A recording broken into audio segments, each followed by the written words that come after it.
Bonjour à tous et bienvenue sur la pâte à modeler ou PAM pour les intimes. Alors ici, on parle de business, de mode, de fashion business, de création de marque. Et c'est pour ça qu'aujourd'hui, nous allons parler de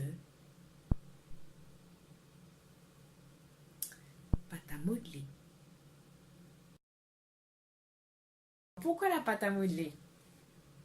Je pense que vous avez déjà compris que ma chaîne s'appelle comme ça, comme mon blog aussi s'appelle La pâte à modeler, mais je pense que vous avez encore des doutes sur le lien entre la pâte à modeler et le business de la mode. Vous vous dites, quel est le rapport? Alors je suis ici pour vous répondre à votre question. Aujourd'hui, démonstration. Vous voyez la pâte? Quand on était enfant, on adorait jouer avec. En tout cas, moi personnellement, j'adorais ça. J'aime encore ça. Donc on la roulait en boule, on faisait des boudins avec, on la platissait, on la triturait dans tous les sens, jusqu'à obtenir une forme. En tout cas, la forme qu'on avait en tête. Et le styliste en soi, quand il crée, il fait exactement la même chose. C'est-à-dire qu'il a une idée de création, que ce soit pour une robe, une chemise, une paire de chaussures, enfin, qu'importe. Il va voir son modéliste, il fait un patron, il sélectionne des tissus et on fait un prototype. Et tant que le prototype ne correspond pas à ce qu'il a en tête, on recommence, on recommence, on recommence, jusqu'à ce que ça corresponde à ce qu'il a en tête. Donc il a sa patte créative. Mais créer une marque de mode, c'est pas juste de la création. Parce qu'en fait, une marque de mode, qu'est-ce que c'est? C'est aussi un business. C'est une entreprise.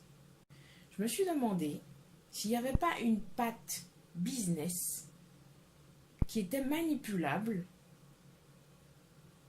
tout comme le créateur possède une patte créative qu'il manipule à souhait pour obtenir en fait la forme qu'il veut pour ses créations. Je me suis demandé s'il n'y avait pas du coup une patte business à découvrir pour chaque marque et savoir en fait comment créer un business model parfaitement adapté à sa marque. C'est censé être un cœur. Voilà. Parce qu'au final, effectivement, toutes les marques font la même chose. C'est-à-dire qu'elles ont des clients, elles produisent pour eux et elles leur vendent leurs produits. Mais aucune de ces marques ne fait ça de la même façon.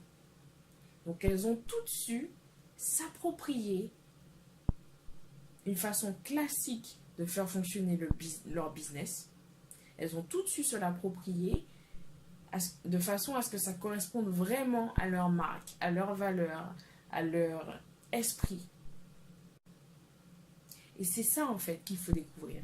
Cette patte de base qu'on pourra manipuler dans tous les sens, recommencer à manipuler si on n'obtient pas ce qu'on veut comme résultat, et triturer, triturer, triturer, triturer cette pâte jusqu'à ce qu'on obtienne quelque chose qui ressemble à ce qu'on veut et qui puisse soutenir notre marque.